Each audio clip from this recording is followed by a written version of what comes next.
All right, welcome back to the master stage for this day 2 at CYSAT. I hope you had the chance to grab a good cup of coffee and you're ready for what's coming next, because we're going to talk about standards and regulations. I'm very pleased to welcome the moderator of this panel, Florent Rizzo, CEO of CyberInFlight. Welcome on stage. Florent, you'll be moderating this panel discussion. You're very familiar with CYSAT. It's your 4th edition, I believe. Yeah. Very happy to have you here. And I'll leave you the room and the floor. Enjoy the panel. Thank you so much, Mathieu. And thanks, everyone, for participating for this panel. I hope you enjoyed the conference as much as I do. So welcome to this panel, which is called The Jungle of Space Standards and Regulation.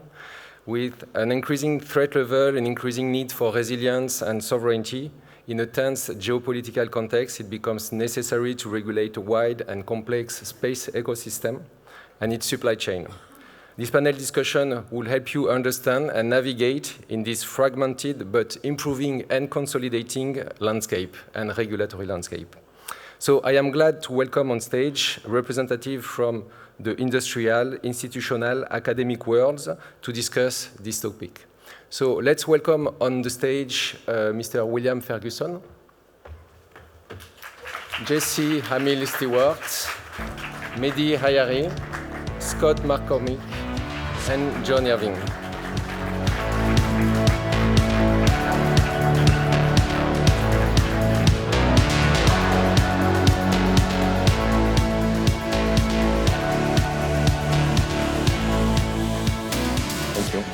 So thank everyone for being with us. I think we'll start with a short roundtable presentation. Maybe I invite each panelist with us today to introduce himself, introduce the entity you work for, and also the experience you have in space cybersecurity regulation. William, you would like to start? Sure. Thanks. William Ferguson, the technical editor for the IEEE Space System Cybersecurity Working Group. For the past 2 years, I've been working with a multidisciplinary team across several continents in over a dozen countries to develop an international space system engineering standard. Thank you, William. Jessie?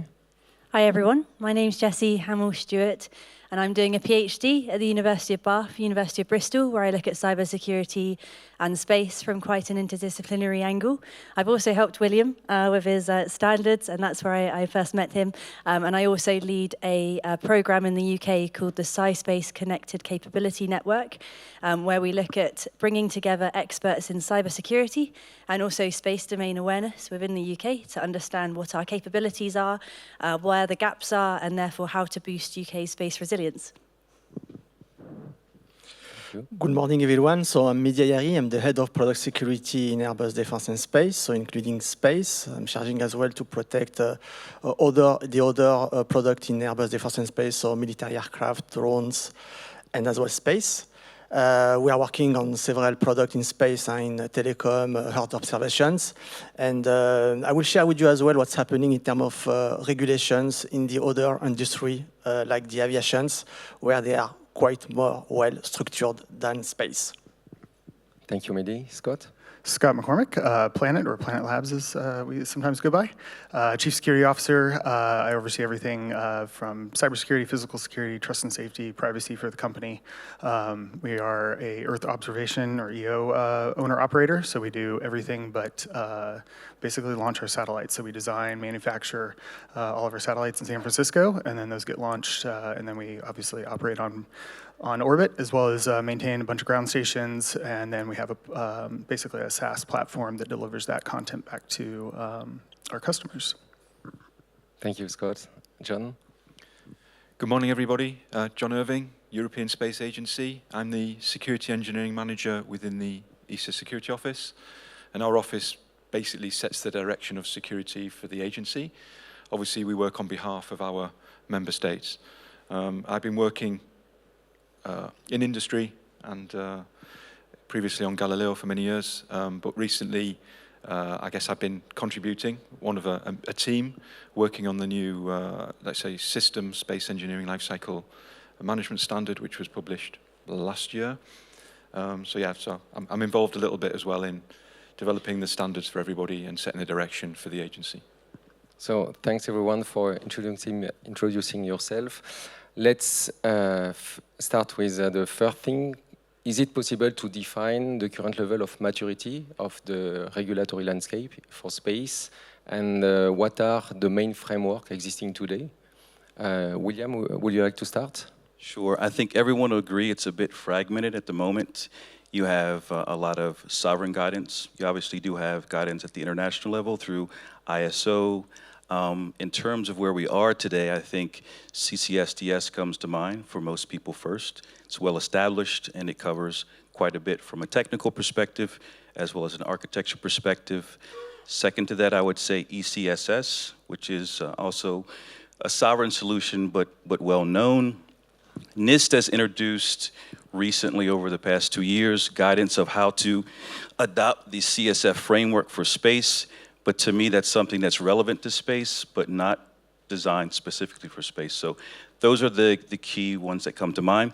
IEEE is now entering into this space. And our focus is really from a technical perspective, identifying systems under design and making sure that you've taken the time to identify threat techniques, protection techniques, and avoid introducing exposure on orbit. So that's me. And I think also we see the evolution of these regulatory frameworks, like with national initiatives, such the one from the BSI or from the CNES. Any thought on that? Maybe not. I can pick that up. Yeah, sure. I think it's important that with the change in the dynamic, it's one of the key things I think we're going to talk about, how to bring it together under the international fora. The reality is you've got Europe doing some initiatives. There is talk about maybe the new space law, including an element of cybersecurity. You've got the CRA, the NIS2 for Europe, which are quite strong. And in there are already side impacts. We can see that if you look at them on the space industry, maybe unless you're in specific sectors, it won't directly impact you on your mission. So in terms of sovereignty, BSI are quite ahead on that, I would say, in the Grundschutz plus some other guidance. CNES, just outside, just published some guidance this week, so that's interesting as well. The question for us is, do we need a one-standard-fits-all solution? And I think this is probably a debate we could go on for hours about today. I won't tell you my opinion right now. Maybe we should open that to the floor for the commercial actors to give their opinion here. Yeah, I mean, as far as like, if you think about critical infrastructure being deemed in Europe, right, versus not being deemed in the U.S., so you've got conflicts there. As we look at it at Planet, ISO is the framework which we use, ISO 27001. You mentioned NIST, so we're aligning to what is now called CMMC, which is NIST 800-171.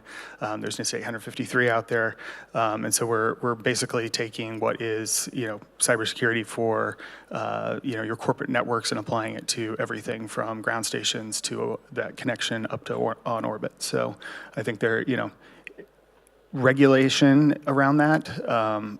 We are obviously not necessarily in favor of, because again, one solution doesn't necessarily fit all.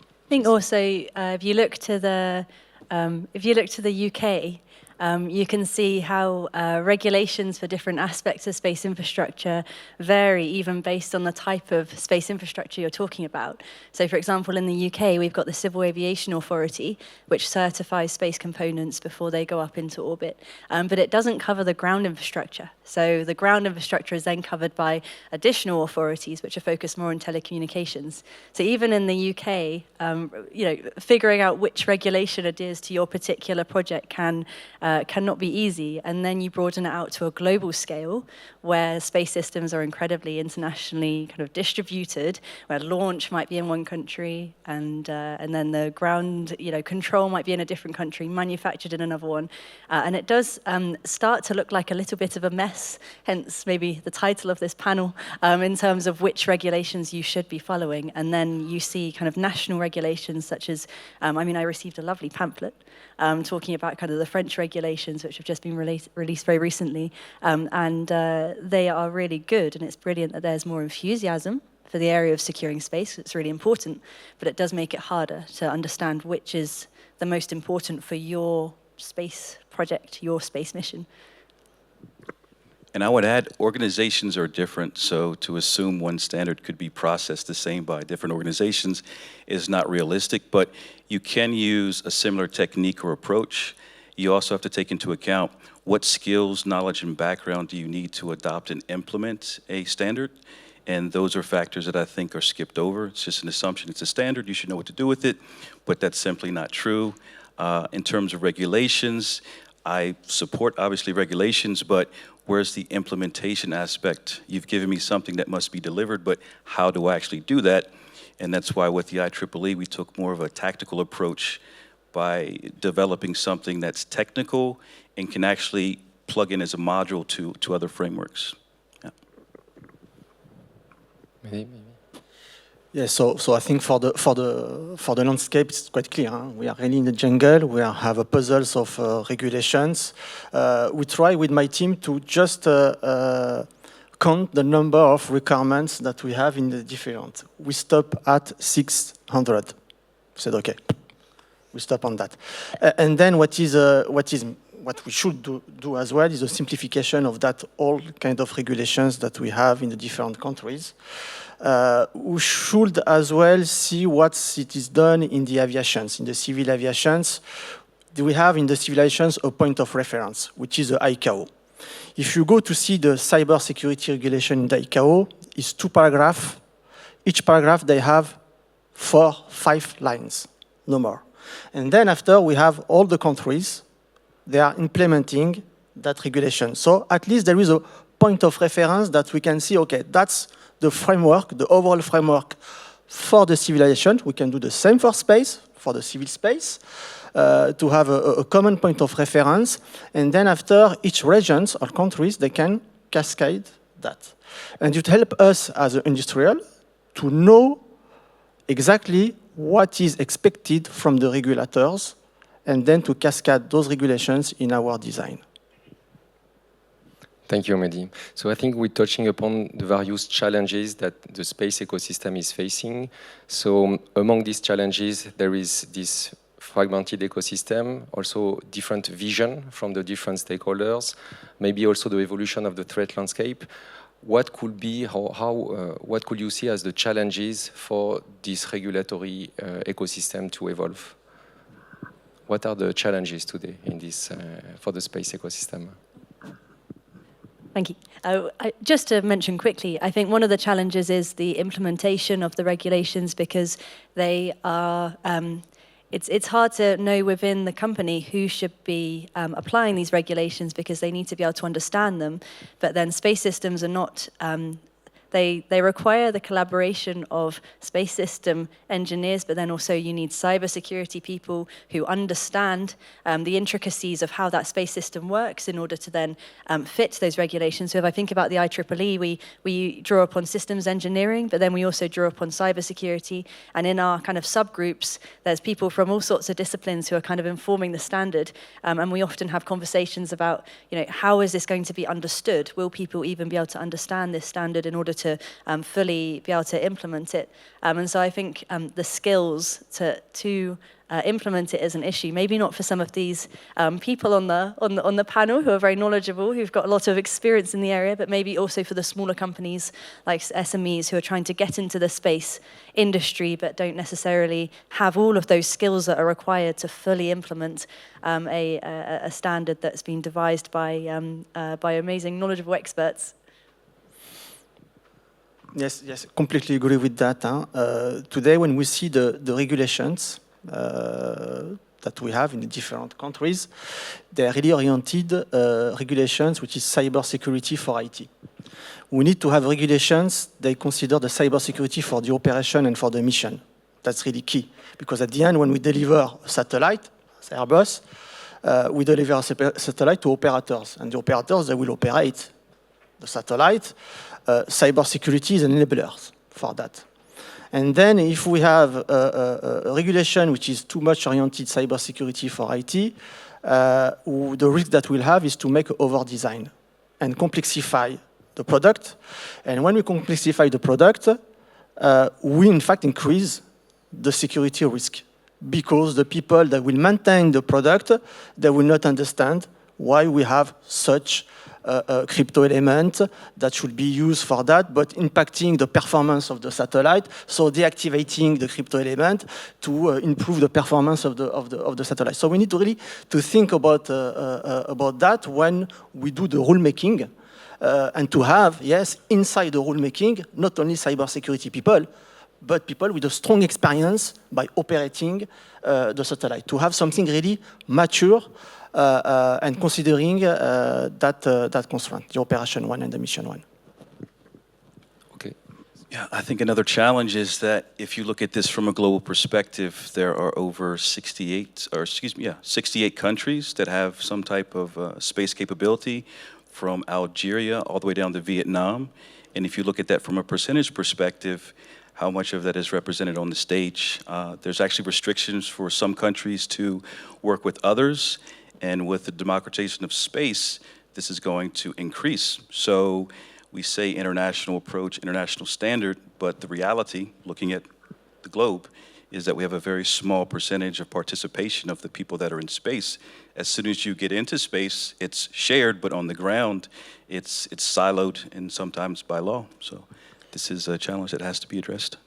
And we have to think about the future, right? The cost of launch has dramatically decreased over the last few years. SpaceX has driven that cost down to where the cost of entry to this world is very, very cheap. So basically anybody can put anything into space at this point.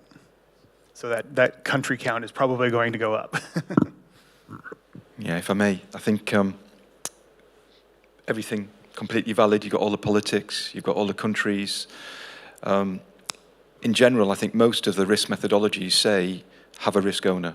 So have a responsible to sign off on the risk. So exactly what Mehdi was saying, you can over-complexify it.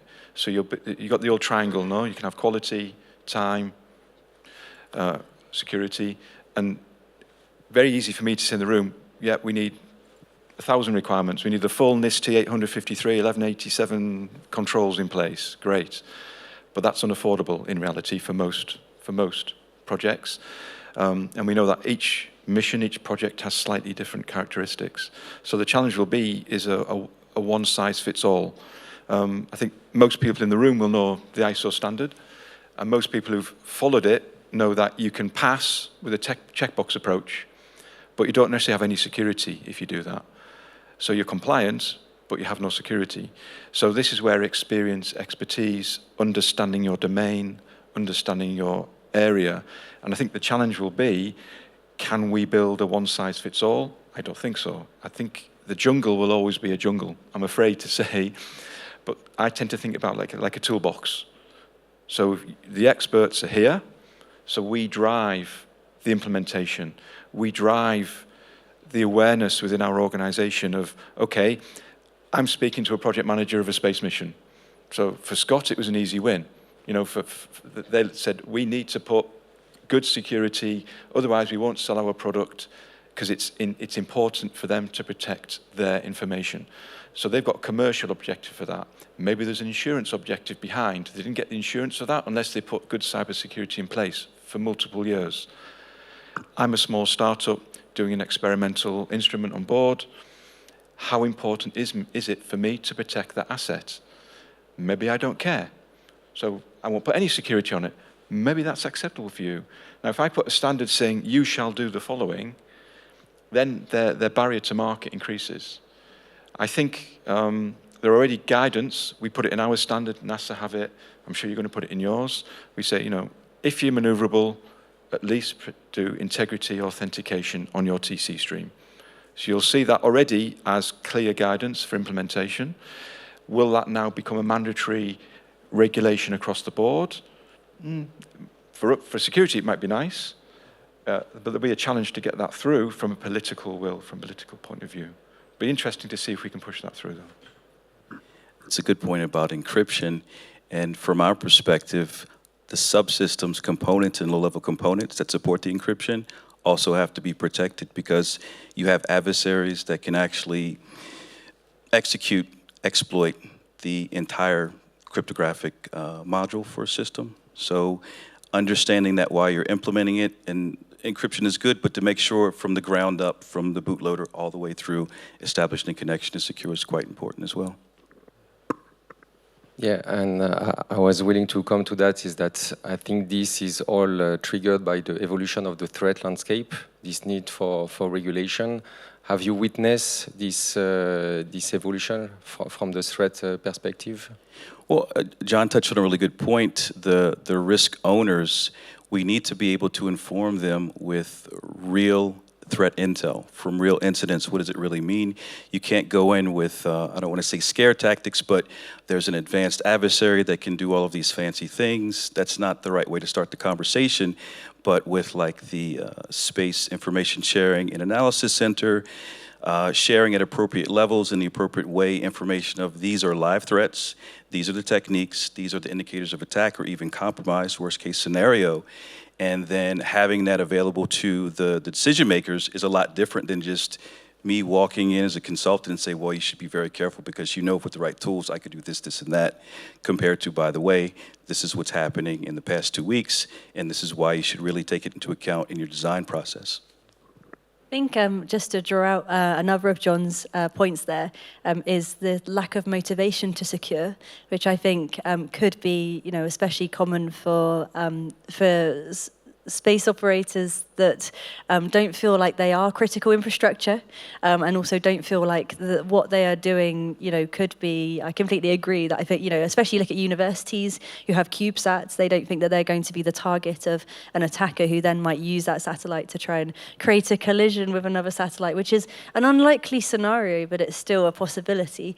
And I think that sometimes attackers might just target systems just to get information about it, about how it works, because it can build on their knowledge and then help them prepare for future attacks. So an attack isn't always a worst case scenario, it's sometimes also just helping with an attacker's preparation. And so then I was just going to highlight that the space ISAC is, it's not just information sharing, it's what I like about it is that it's promoting this kind of cultural change in a way in which you are contributing to data sharing even if you don't feel like you're constantly being attacked. Because especially in the UK, there's not naturally a lot of collaboration between government and industry and even different organizations, different private companies, in order to share information if an attack happens, because there's always this concern. Oh, if I'm attacked and I tell people, then I'll look vulnerable and it will damage my reputation. It's kind of turning that on its head and saying, actually, if you share information about an attack or a potential attack that might have happened, then you can help yourself, because if you share, other companies are then also more likely to share, and then you can slowly build trust, which I think is a really important aspect of the kind of the space ISAC model. And I think these kind of cultural changes are really important in order to help people realize the importance of security, because I completely agree, I don't think the way to get people to adhere to security regulations is by telling them you will be targeted, it will happen.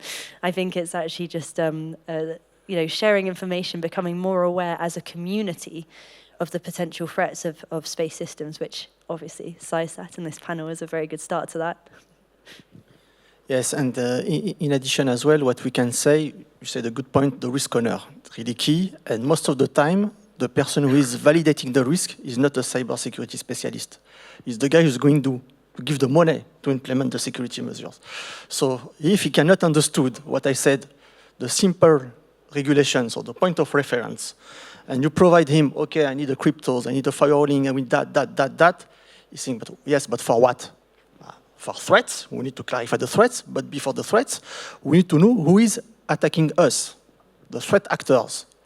So, and based on that, you can explain why you have put a crypto element, why you have put a firewalling element, because you are increasing the operational reliability of the satellite. And that's really key. That's why the situation today, in terms of regulation, doesn't help us to convince the risk owner to implement the security measures. And this is something that we need to improve quickly because we are always fighting to implement the security measures. Yeah, just to second that, there's a couple of things I want to pick up on, trying to get my thoughts lined up here. It's a top-down versus bottom-up approach. So on one side, we can set regulation, we can set policy, we can set good practices, best practices. This is top-down. You've got the concrete implementation, which Scott's team has done, which I think the IEEE is trying to put some measures in place. We know it's a very, very dynamic, complex area. The challenge with security is, in reality, is the mission security? No, security is one element of a mission. So a good system engineer is looking at power, thermal, cost, schedule, balancing all these different things, and security is one parameter for them.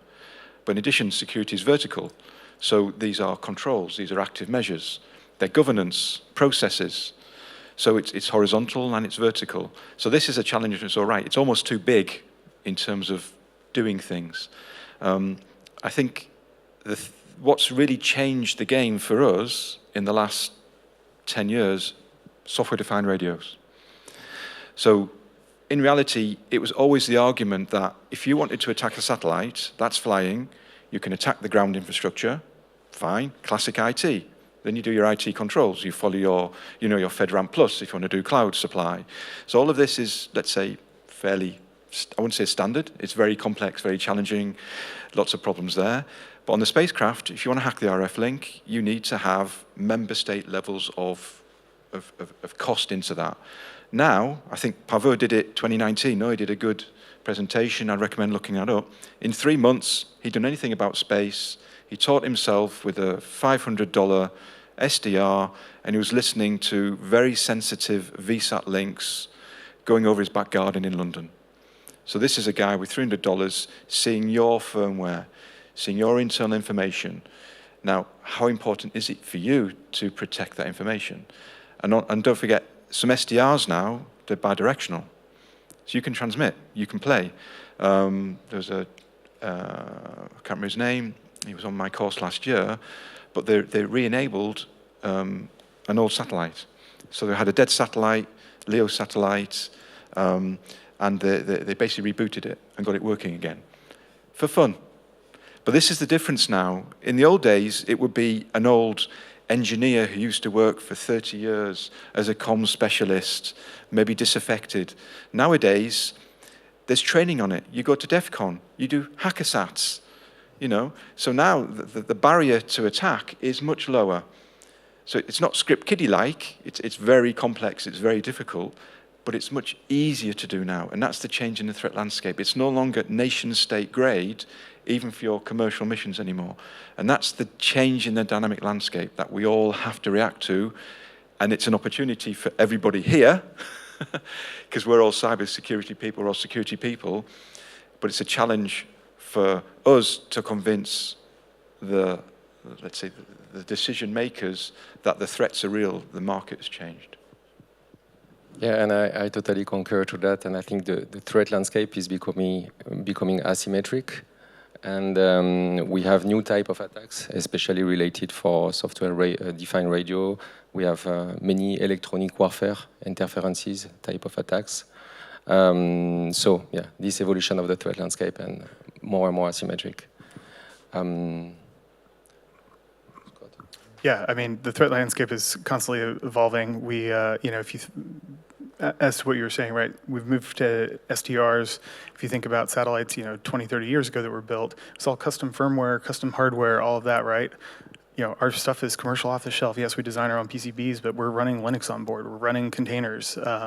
It's the same stack I'm running in servers or in the cloud, right? So this is all very transparent to us from a security perspective of, oh, CVE came down for this library. Okay, we need to go test it on our test beds and stuff like that before we put it up into orbit. But that's, it's become a commodity that's well known now. Thanks. So I think, Jessie, you touch upon one of the solutions is to share a global vision regarding security and regulation. Part of the vision, I think, is the recognition of space as a critical infrastructure. I think today we have a different vision between Europe and the US. You witness a different approach maybe in the US than in Europe, Scott, regarding the recognition of space as a critical infrastructure? Yeah, I mean, if you think about space, right, it rides across all of the 16 verticals of critical infrastructure: water, healthcare, telecom, everything, right? So how do you make something that's already critical infrastructure in other segments and then try and say this is going to be critical infrastructure? And so it's been obviously a debate between various administrations over the past few administrations, but Europe has looked at it differently. So okay. So now that we discuss about the challenges regarding regulation, what are the way to improve the current situation, the potential way forward for improving the maturity of this current regulatory landscape, and maybe how we could achieve a holistic approach or a common understanding or a global vision? Any thoughts on that? Yeah, I think it's obvious with collaboration, but we have to be a little bit more specific in how that would work. From the IEEE perspective, as we're finishing up our standard and putting it out, we're reaching out to NIST, to BSI, to ESA/ECSS, CCSDS, sharing what we're working on, explaining how we think it fits into what they're doing already, because you can have a global vision, but it's always going to be seen through sovereign eyes. And I don't think that's a negative thing. So from that perspective, how we collaborate, also in that collaboration, there's nothing to prevent us from creating just global recommendations or just, let's say, kind of guidelines from that perspective. That's not necessarily a standard from any one body, but it reflects the SME perspective on the topic, and it's something to easy digest and to at least raise awareness. I completely agree. I think raising awareness is a really important first step, because as mentioned, the industry has commercialized massively, in the last kind of even 15, 20 years. It's very different now, and it's really important for companies to understand all of the threats that we've discussed today, the fact that threats are posed to space systems all the way along the supply chain, and therefore the importance of taking a really holistic perspective to implementing security for space systems. Because, I mean, even if you're thinking about space as critical infrastructure, I think the space is critical infrastructure in the UK, but it is, I'm not sure if it is recognized just how vast space actually is. And I think that this awareness and these principles should also apply to people all along the supply chain, not necessarily just satellite operators, but people who are involved in developing some of these common tools that we've mentioned, which then do end up being used on spacecraft. So it's really important that that awareness is broad, and that it goes beyond just the space community. And another reason for that is because there's a lot of capabilities to implement this guidance already within cybersecurity, the cybersecurity for industrial control systems, the cybersecurity for critical infrastructure world. There's a lot of expertise and experience in implementing some of these regulations and improving the security of some of the types of systems that we see increasingly in space. And so I think global awareness of the principles within the space community, so space companies know their threats and know how to deal with them, but also cyber communities so they can help them implement them. And then if we see this collaboration, we see more resilience overall and more learning. Yes, for sure. What we need to do, the awareness, all those topics is really key. But again, we need to have a maestro in this to sort out from that jungle. We need to have a kind of international civil space organizations able to define clearly the regulations, the rules, and then after we need to have in the different regions as well organizations able to cascade those rules for the countries, and then the countries to be able to do that. So it's a kind of top-down approach for sure that will really make it clearer for everyone in which direction we need to do in terms of compliance.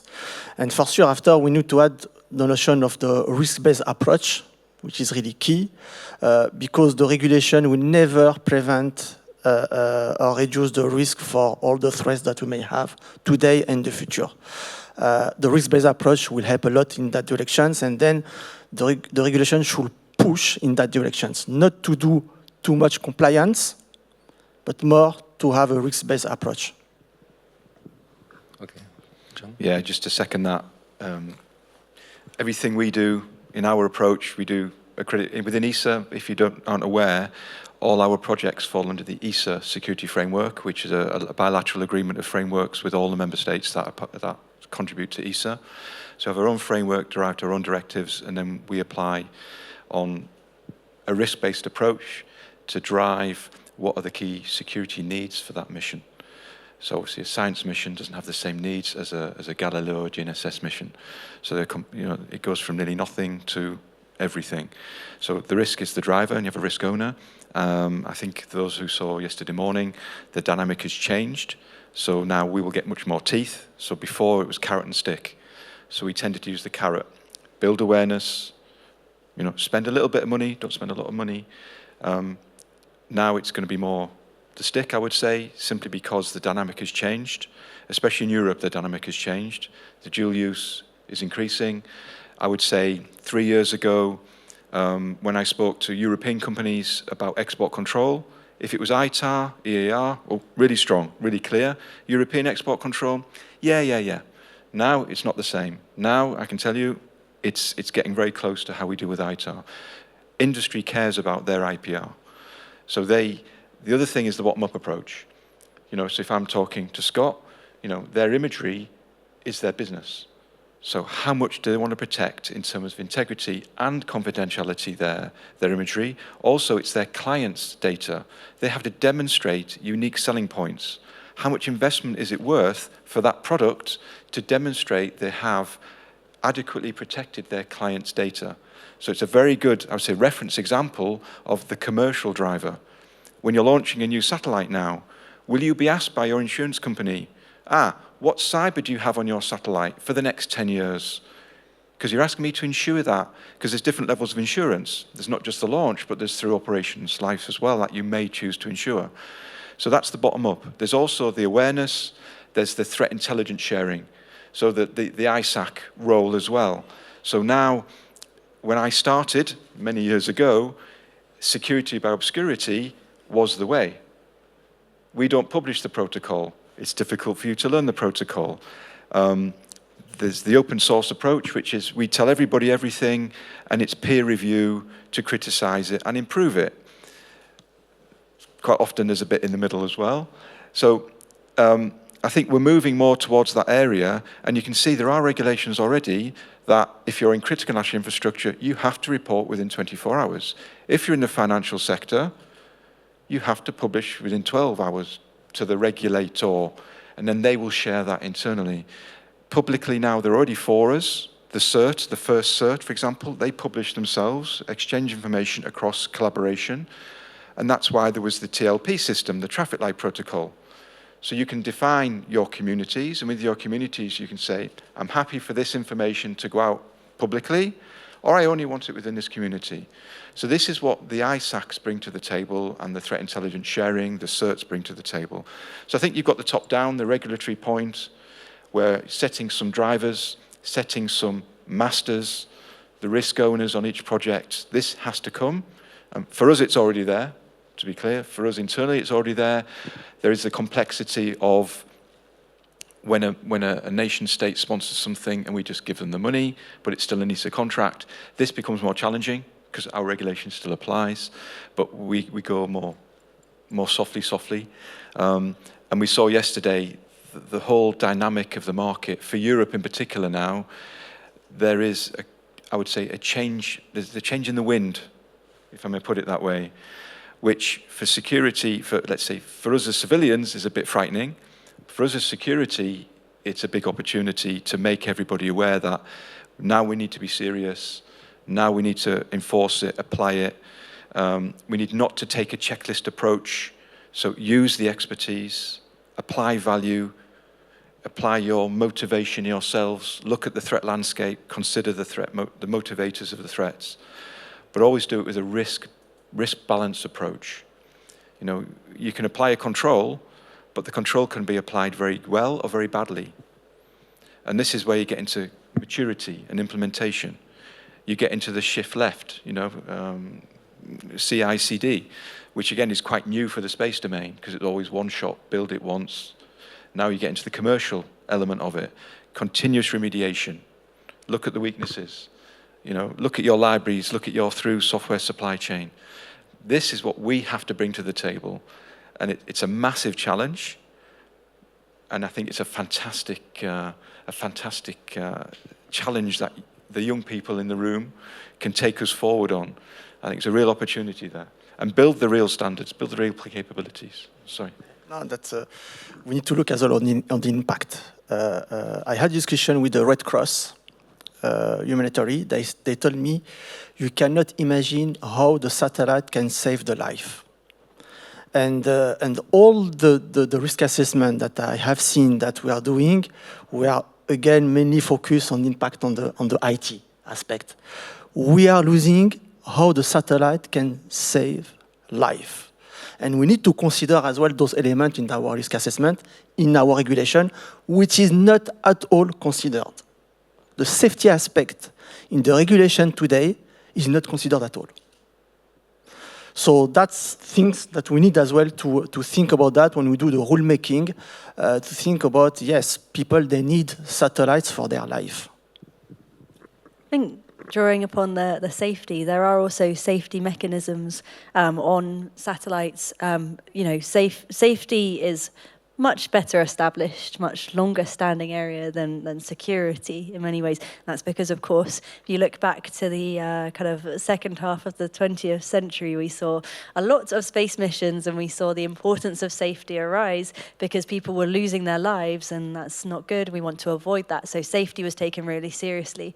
But I think that this point that satellites save lives, how important they are in rescue operations, how vital they are is really should be considered here, but also the fact that lots of the existing safety procedures could be in some way also used as security procedures. So they have that kind of dual applicability. So there are some, so for example, a spacecraft is unlikely to come hurling towards Earth in its entirety, because if it starts to hurl towards Earth, then it will just disintegrate because they have they have a measure in place. You'll have to correct me on this, John. They have a measure in place in which they kind of implode, right? So it would be unlikely that we would see a full spacecraft come to Earth. John, is that correct? Yeah, there's a regulation, there's a space debris regulation, which has been signed off.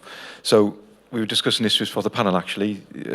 In security, confidentiality, integrity, availability. So if you do the ISO standard, we cover accidental and intentional threats. Now, I can't remember exactly where I read, I couldn't remember it this morning either, but I read that generally now for space, they only consider active threats for space security. Now, when we do our risk assessment internally, we do talk about the accidental threats. An accidental threat is space weather, great. Space debris, great. The danger of life from the satellite deorbiting, great. But in reality, I tell my team, we care about it, but there are people who've done this for generations. There are very clear rules, the standards are very clear.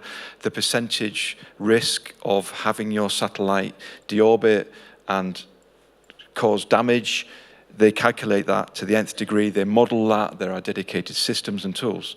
So in reality, we are babies in that area in terms of security experts, so let's worry about the threats we can worry about, because there are teams of system engineers and this is what they do.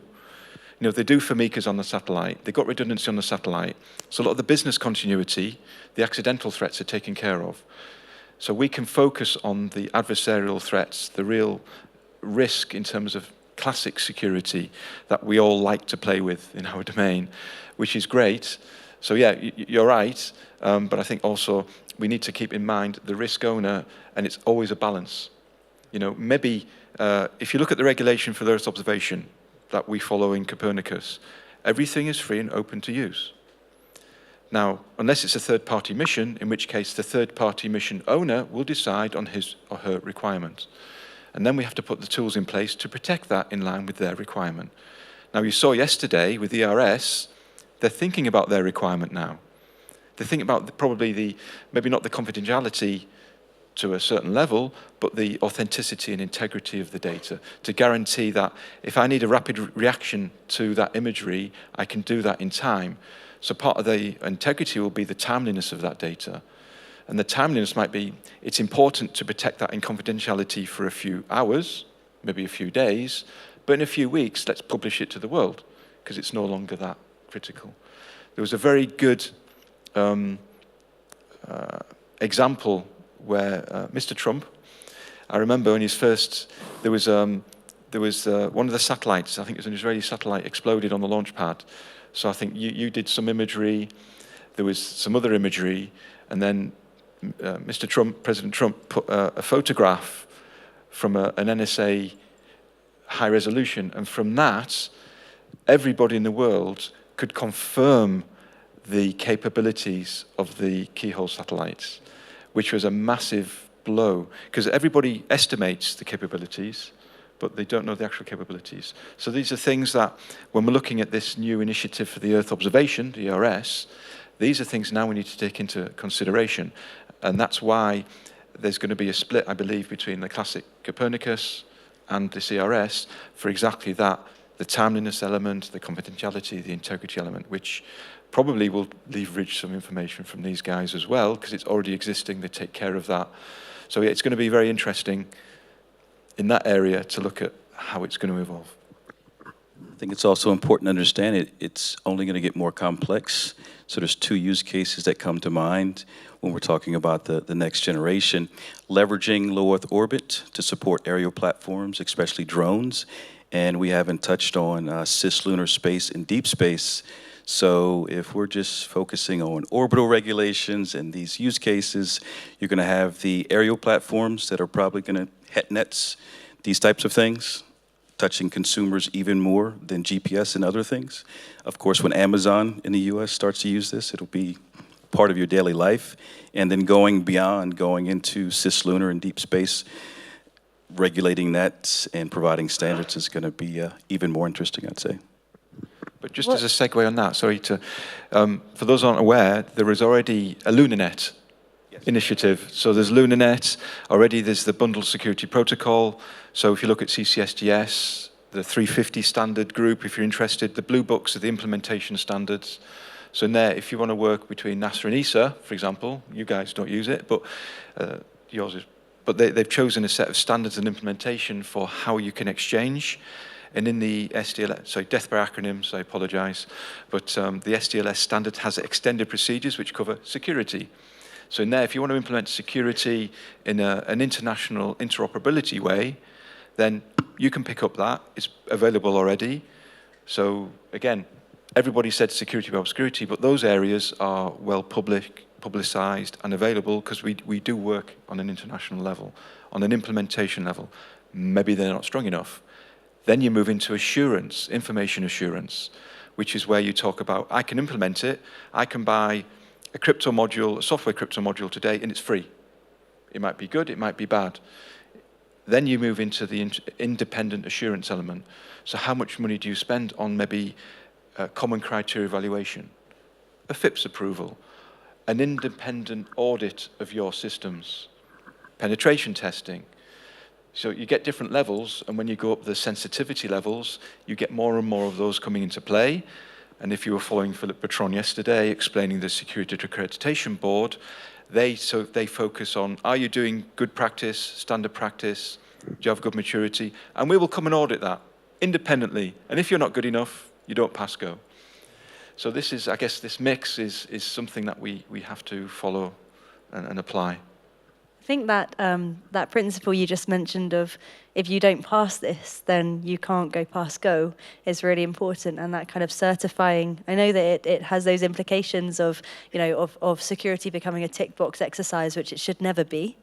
Because it should be something that's integrated from the very beginning of the design process of space technology. It's really important that it's built in from the very start, from design through to manufacturing, through to then as it's implemented and applied.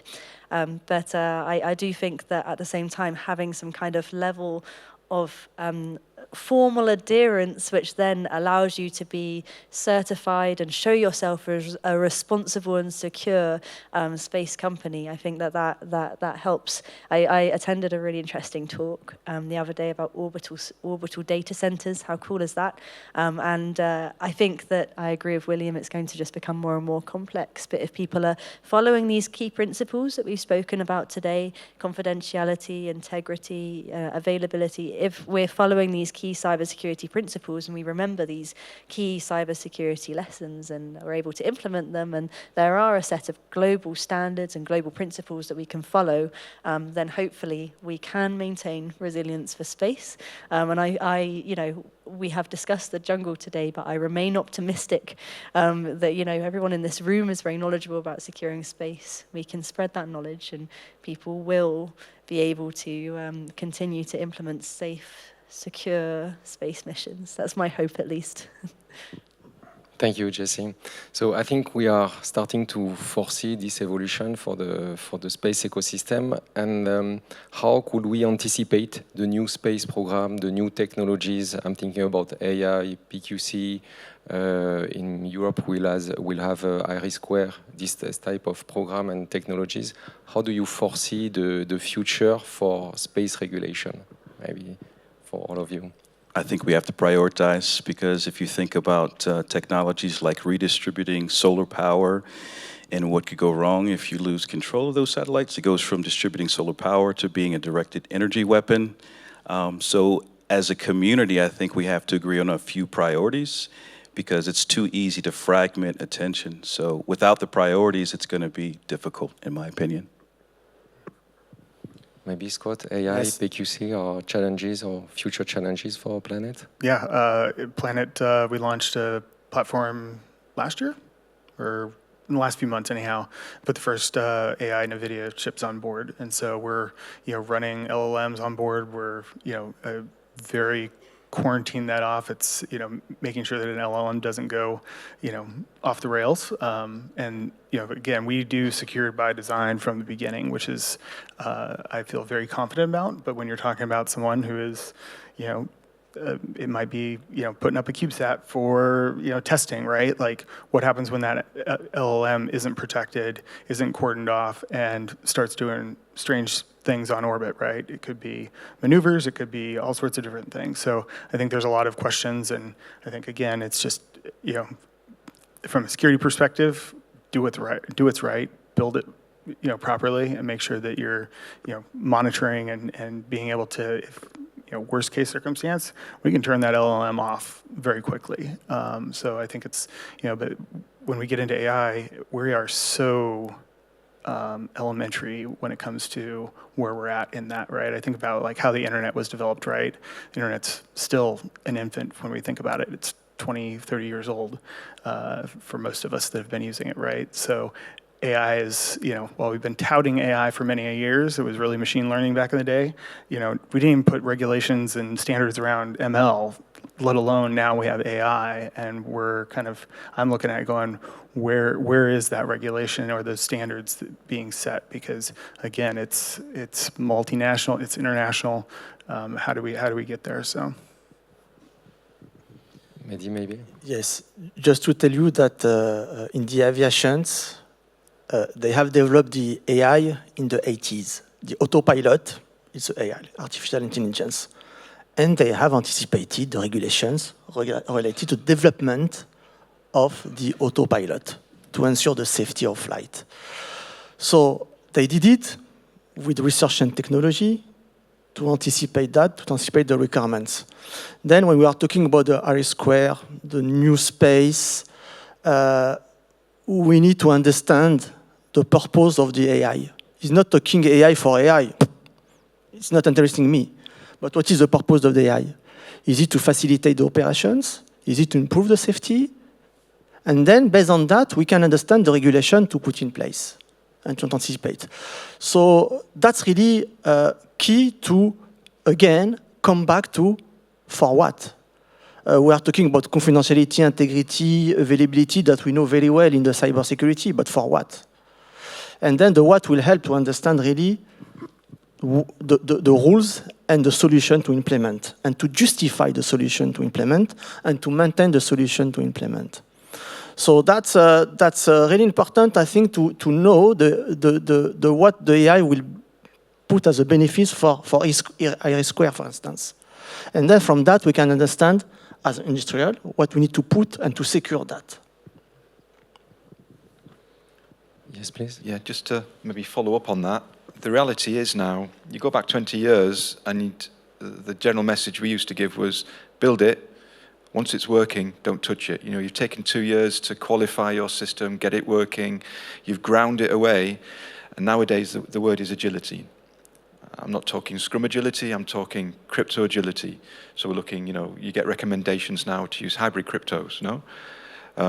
So you're looking post-quantum and pre-quantum, stick with symmetric, but double your key length, but that doesn't scale if you're talking large constellations. So the reality now is agility. So it's quite clear that we're commercializing many things. We're talking AI. Pretty sure there'll be new dynamic attacks on how to tune and pollute, go about the guardrails on AI. How do you manage and protect that? So the reality we're facing as an industry is agility. So the big old school players, they are reacting. The new starts are coming up. And like you say, they're putting commercial products in everywhere, which means you're not going to escape from the fact you're going to have to patch your satellite, which is quite scary when you think about it. But you're probably going to have different dynamics behind you do that. Think about how that threat occurs, how fast you need to respond. So again, it's back to the top-down, bottom-up. No, I believe there will be more regulation. There are some, let's say, frameworks already there, not the strength of the aerospace, I think. You know, we have the export control. You look in there, it tells you if you're flying an instrument, how big the optical range should be. If you're flying a GNSS antenna, how fast you can track before it becomes dual use. So all this is very well published. You look at the Wassenaar, it's already there. So I see it as everybody here are ambassadors for security. So you will be pushing now your projects, your project managers saying, we need to apply some of these principles, but the dynamic is constantly changing. We need to be able to react to this in a flexible, agile way, in line with the risk, in line with the duration and type of the mission. So it's not for us to do that, that's for you to do that, which for me is the takeaway, no? Become an expert, use your expertise, build awareness, and ISO will tell you, get the stakeholder engagement. Get your governor, get your master, and convince them they need to spend the money on this. Don't put a new instrument on there, do a bit of cybersecurity instead. Thank you, John. Maybe we have time to take one question from the public. There is one from Matthew Warren for our panelists. What does a small country such as Australia do for cyberspace security standards? Do they adopt an international standard, or should they develop a local standard, according to you? It's a difficult question. Well, I would give that actually to the Australians in the audience, but... I mean, I would say that as we look at international standards, whether it's ISO, NIST, you know, and others, they're proven throughout time, right? They've been proven, they've been adopted, they've been updated over time. I kind of equate it to crypto, right? Like, you use crypto that's out there, you don't go develop your own. And so I think there's those types of kind of analogies you could probably put together with that. So I'm in a big favor of use what's existing, what's been proven, versus, you know, developing something that's may or may not take. So, thank you, Scott. I think, yeah, Mehdi? Just to complement, for me the collaboration is key. Either you want to do it local or not, the collaboration is key. We have talked about the artificial intelligence with the machine learning. If we are able to work together to define a clear standard in terms of cybersecurity, that will be better. After, could be adapted to the specificities for the countries. But the collaboration is really, really key between the countries. Yeah, maybe it's important to remember that it sounds very different. But if you've got a regulation in one country, it's probably 90% the same as another. So if you're looking at the market, okay, we had this experience where you've got maybe 27 countries working on something. Generally, when you're all together, they go for the worst case. It costs more money. So you know, if you're working as a new commercial organization wanting to hit multiple marketplaces, then maybe look for the highest level, and you're going to pretty much cover the others with some lookup, some crossover, which again, as Scott said, you know, you've got classic processes, classic frameworks, classic methodologies. They haven't really changed. Know your risk, have a risk owner, apply the process, understand your threats, decide on your mission, look at the duration. Maybe Jessie, would you like to have one last word? I think, you know, I completely agree. I think also, you know, regulation for collaboration, right? I think if you create, don't entirely reinvent the wheel, create a regulation that allows you to collaborate and makes it easy for, you know, space infrastructure in those small companies to be certified in a similar way or regulated in a similar way to other countries. Have commonalities with your regulation, with the ISO, with the, you know, with all of the regulations we've mentioned today. Yeah, my takeaway would be regulation for collaboration. So thank you very much. Thank you everyone for this great discussion. I think we can give a big round of applause to our panelists. Thank you very much. Thanks, Laura.